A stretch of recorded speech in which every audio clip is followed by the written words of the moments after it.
ایک نئی ویڈیو کے ساتھ میں ہوں آپ کا میزبان کیپٹن مقصود اکرم۔ جیسا کہ آپ سب جانتے ہیں کہ فلسطین پر مقبوضہ اسرائیل کے مظالم جاری و ساری ہیں۔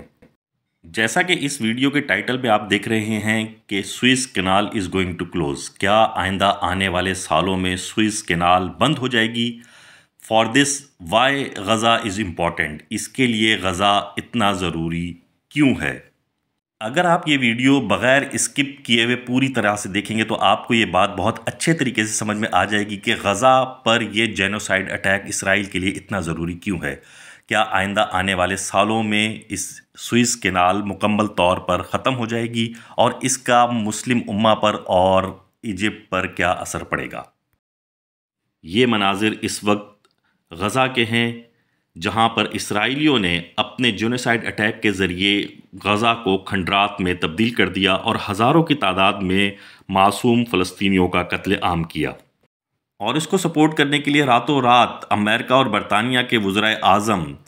ہتھیاروں سے بھرے جہاز لے کر اسرائیل پہنچ گئے اور اسرائیل نے پوری جان کے ساتھ غزہ پر حملہ جاری و ساری رکھا اور غزہ کو کھنڈرات میں تبدیل کر دیا۔ غزہ اسٹرائپ کو مکمل طور پر تباہ کرنا، یہاں کی تمام بلڈنگز کو مکمل طور پر ڈسٹرائے کرنا اور یہاں سے لوگوں کو نقل مکانی کرنے پہ مجبور کرنا امریکہ، برطانیہ اور اسرائیل کے نیکسٹ پلان کے لیے بہت زیادہ ضروری ہے۔ اس حملے میں یہ جتنی زیادہ سے زیادہ بلڈنگیں ڈسٹرائے کرنے میں کامیاب ہوں گے، ان کے نیکسٹ پلان کے لیے یہ اتنے ہی زیادہ سود مند اور فائدے مند ثابت ہوگا،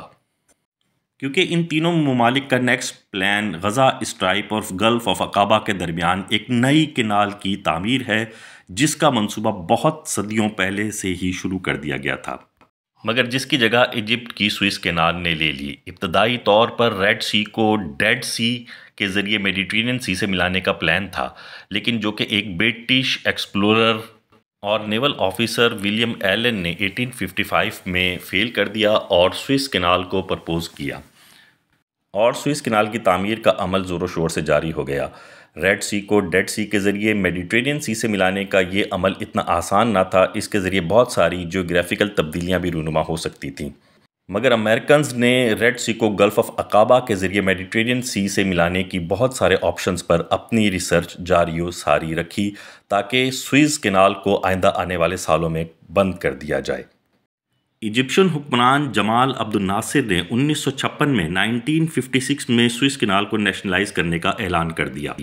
جس کے جواب میں 1994 میں اسرائیل نے اپنی کلان بنانے کا پلان واضح کیا، جس کا نام ان کے پہلے پرائم منسٹر ڈیوڈ بین گورین کے نام پر بین گورین کینال رکھا گیا،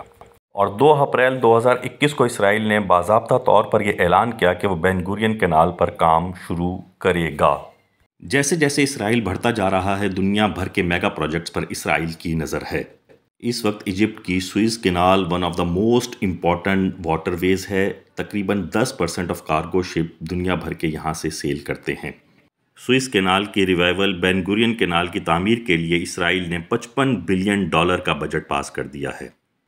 چونکہ دنیا بھر کی بڑی بڑی شپنگ کمپنیز امریکنز اور جویش کے زیر اثر ہیں، تو ایک اندازے کے مطابق اس بین گورین کینال کے ذریعے تقریباً $6 بلین ایئر کی آمدن متوقع ہے۔ پرپوز پلان کے مطابق بین گورین کینال تقریباً 293 کلومیٹر کی ہوگی، جو کہ سوئز کینال سے 100 کلومیٹر زیادہ ہے۔ شپنگ ہسٹری کا سب سے بڑا ٹریفک جیم تب ہوا جب ایور گرین نے 2021 میں سوئز کینال بلاک کر دی، اور اسی کو ریزن بنا کر اسرائیل نے بین گورین کینال کا منصوبہ پیش کیا، جو کہ ایک 2 لین کینال ہوگی، جس کے ذریعے دن و رات ٹریفک کی آمد و رفت جاری رہے گی۔ اس 2 لین کینال منصوبے کے بعد اسرائیل کو اور اس کے اتحادیوں کو کسی بھی قسم کی ریسٹرکشنز کا سامنا نہیں کرنا پڑے گا، اور چونکہ اسرائیلی لینڈ ایک راکی لینڈ ہے، اسرائیل کا منصوبہ ہے کہ بین گورین کینال کے اطراف میں بڑے بڑے ہوٹلز، کیسینو تعمیر کیے جائیں تاکہ یہاں کی رونقیں دوبالا رہیں۔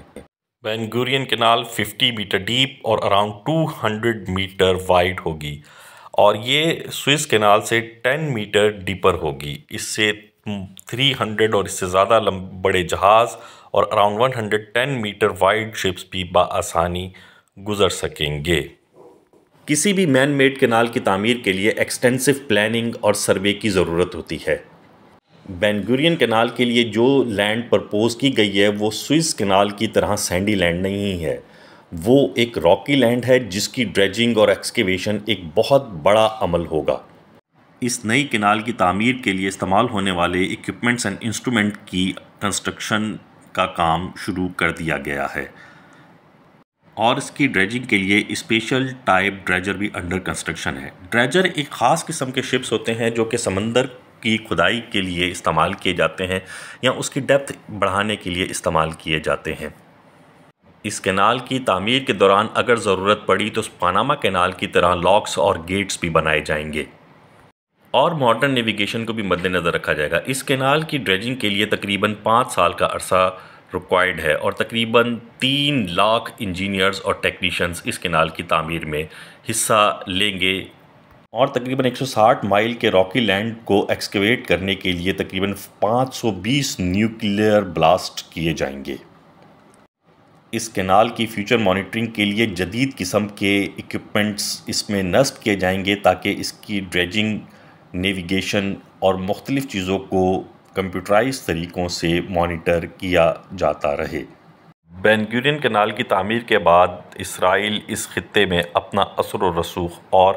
بڑھا لے گا، اور سعودی عربیہ اور دیگر ممالک کے لیے یہ ایک بہت بڑی خطرے کی گھنٹی ہوگا۔ یہ اسرائیلی دہشت گردی کو خصوصی طور پر ظاہر کرتا ہے کہ اسرائیل کے آئندہ آنے والے سالوں میں کیا ناپاک عزائم ہیں،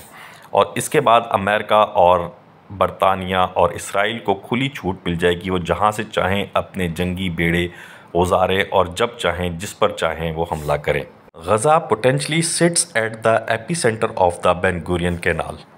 غزہ اسٹرائپ کو مکمل طور پر تباہ کرنے کے بعد یہی ادارے اس کینال کی مد میں اور غزہ کی تعمیر نو کی مد میں عالمی مالیاتی اداروں سے خوب فنڈ بٹوریں گے،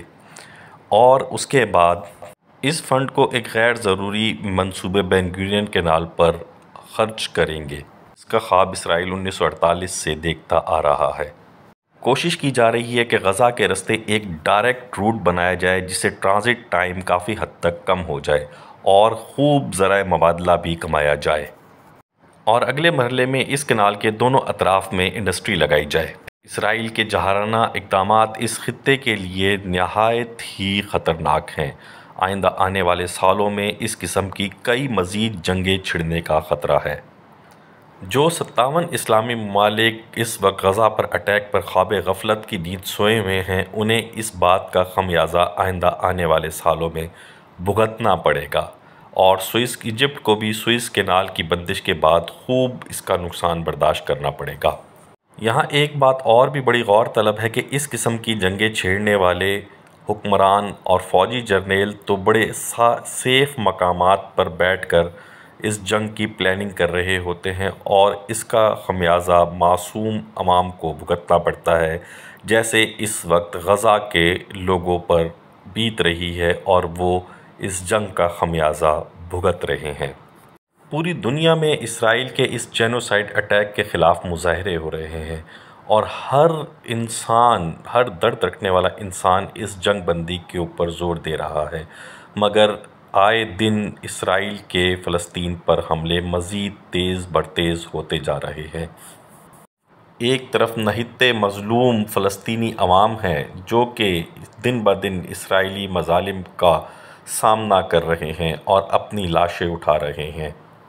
دوسری طرف طاقت کے نشے میں گم اسرائیل ہے جس کو آگے سے کسی بھی قسم کی رکاوٹ کا سامنا نہیں کرنا پڑ رہا، اور وہ دندناتا اس فلسطینیوں پر بم برسا رہا ہے، اور جہاں چاہ رہا ہے تباہی، بین گورین کینال کی تعمیر کے لیے تباہی و بربادی کے نئے باب رقم کر رہا ہے۔ اور تیسری طرف عیاش مسلمان حکمران ہیں جو کہ خواب غفلت میں سوئے ہوئے ہیں اور دن بدن اپنی عیاشیوں میں مزید و مزید مگن ہوتے جا رہے ہیں، مگر یہ عیاشیاں زیادہ عرصے تک چلنے والی نہیں ہیں۔ کیا آپ کی نظر میں بین گورین کینال اتنی ہی امپورٹنٹ ہے کہ اس کے لیے لاکھوں نہتے مسلمان فلسطینیوں کا لہو بہا دیا جائے؟ اپنی رائے ضرور کمنٹ سیکشن میں بتائیے گا، اور انسانی ہمدردی کے طور پر کمنٹ سیکشن میں stop genocide attack on Palestine یا فری پیلسٹائن کے الفاظ لازمی تحریر کیجئے گا۔ Lot of love to captain talk family. خوش رہیے اور خوشیاں تقسیم کیجئے۔ ویڈیو پسند آئے تو اسے لائک اور شیئر ضرور کیجئے گا۔ بہت شکریہ۔